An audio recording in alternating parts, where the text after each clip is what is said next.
আসসালামু আলাইকুম, আশা করি সবাই ভালো আছেন। হাঁস পালনে প্রচুর লাভ রয়েছে আর এটা আমার দীর্ঘ 6 বছরের অভিজ্ঞতা। তো প্রথম আমি আমার খামারে যাত্রা শুরু করি এই হাঁস পালন দিয়েই। তবে এটাকে নিয়ম অনুযায়ী করতে হয়, আর এই নিয়ম অনুযায়ী যদি হাঁস পালন না করা যায় তো সেক্ষেত্রে দেখা যাবে লাভ তো দূরের কথা, হাঁস খামার করে উল্টা লসই হবে। তবে আমি দীর্ঘ 6 বছর ধরে কীভাবে এই হাঁস পালন করে এখান থেকে লাভ করতেছি, তো সম্পূর্ণ ভিডিওটা মনোযোগ সহকারে দেখবেন, তাহলে আপনারাও বুঝতে পারবেন। প্রতি বছরেই আমি আমার খামারের হাঁসের ডিম থেকে বাচ্চা উৎপাদন করি আর এই বাচ্চাগুলোকে বড় করে বিক্রি করি। তো আমি খুব একটা ছোট বাচ্চা বিক্রি করি না, অনেকে আসে ছোট বাচ্চা নিতে, তো যারা একেবারেই ছাড়ে না তো তাদেরকে সেক্ষেত্রে হয়তো অল্প কিছু দেই। যখন সিজন শেষ হয় তো এখান থেকে আমি কিছু হাঁস রেখে দিই পরবর্তীতে বাচ্চা উৎপাদনের জন্য। তো এটা এভাবে ধারাবাহিকভাবে আমার চলতে থাকে। দীর্ঘ 6 বছর ধরে আমি এভাবেই হাঁসগুলো লালন পালন করে আসতেছি আর এতেই আমার প্রচুর টাকা এখান থেকে লাভ হয়েছে। এবছরে আমার এই হাঁসগুলো অনেকটাই কম ডিম দিতেছে, তো এর একটা কারণ রয়েছে, সেটা একটু পরে আপনাদেরকে জানাবো।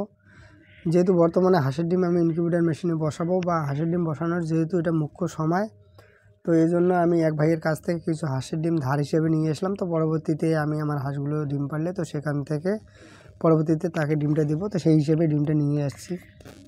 এবছর আমার এই হাঁসগুলো থেকে ঠিকঠাক ডিম না পাওয়ার কারণ হয়তো অনেকেই জানেন, আবার হয়তো অনেকেই জানেন না। যারা আমার ভিডিও আগে থেকে দেখেন হয়তো তারা জানেন, আর যারা নতুন করে হয়তো আমার এই ভিডিওটা দেখতেছেন তারা হয়তো জানেন না।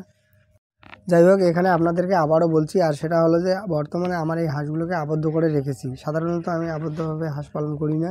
দীর্ঘ 5 বছর ধরে আমি হাঁসগুলোকে তো আবদ্ধ অবস্থায় রাখিনি। এবছরে আমার এই হাঁসগুলোকে আবদ্ধ করে রেখেছি।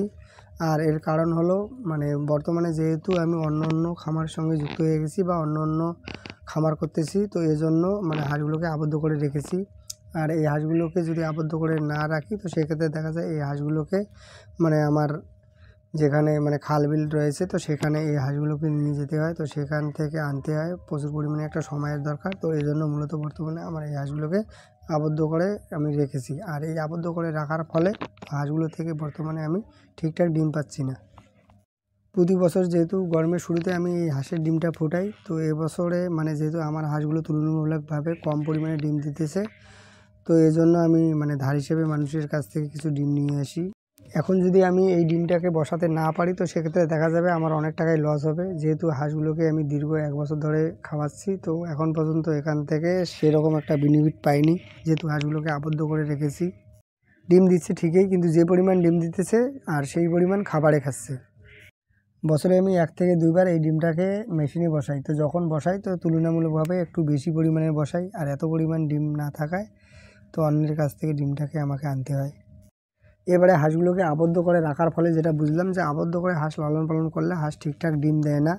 তো এর আগে আমি যে হাঁসগুলোকে আবদ্ধ করে লালন পালন করিনি, তো সেই হাঁসগুলো মোটামুটি আমার ভালো পরিমাণে ডিম দিয়েছিল। 100 হাঁস থেকে আমি সবসময়ে 85 থেকে 90টার মতো ডিম পেয়েছিলাম, আর এখন পাচ্ছি 40টা। তো এই 40টাও সবসময় পাই না, তো কোনো সময় পাই, তো কোনো সময় আবার এর থেকে একটু কম পাই, 25টা 30টা এইরকম ডিম এই হাঁসগুলো থেকে পাচ্ছি।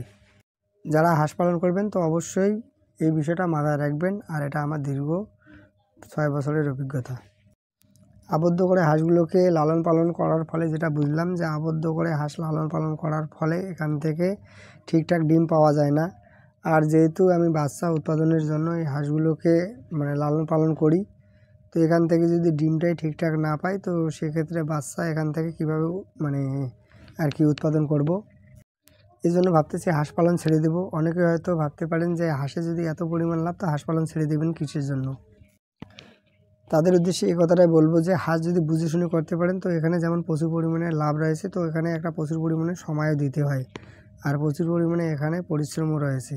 তো বর্তমানে এত পরিমাণ সময় আমার কাছে না থাকায় তো এই জন্য বর্তমানে আমার দ্বারাই হাঁস পালনটা আর সম্ভব হচ্ছে না।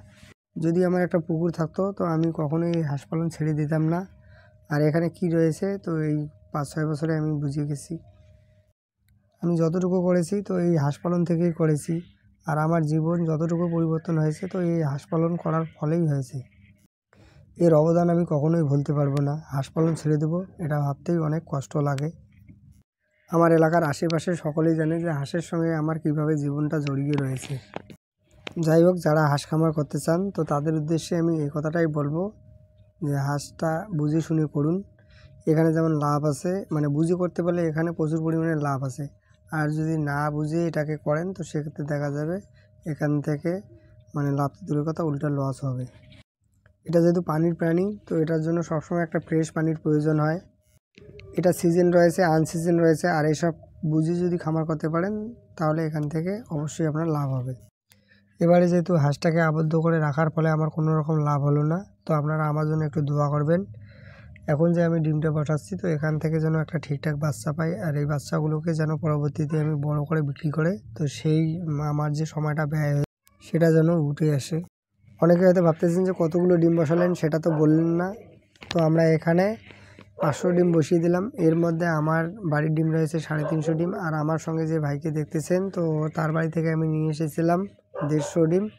তো এই হলো 500 ডিম, আর আগামীকালকে আর এক ভাই আমাকে 100 ডিম দিবে। তো এই মোট আমি 600 ডিম বসাবো। এই ভাইও আজকে আমার জন্য অনেক পরিশ্রম করলো। আপনারা নিশ্চয়ই শুরু থেকে দেখতে পাচ্ছেন যে আমার জন্য আজকে কতটা পরিশ্রম করেছে।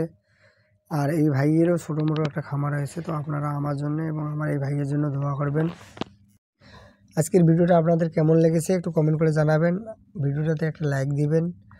আর কে কোথা থেকে আমার এই ভিডিওটা দেখলেন একটু কমেন্ট করে জানাতে পারেন। আজকে এ পর্যন্ত, দেখা হবে অন্য কোনো ভিডিওতে। ততক্ষণ পর্যন্ত ভালো থাকুন, সুস্থ থাকুন। আসসালামু আলাইকুম।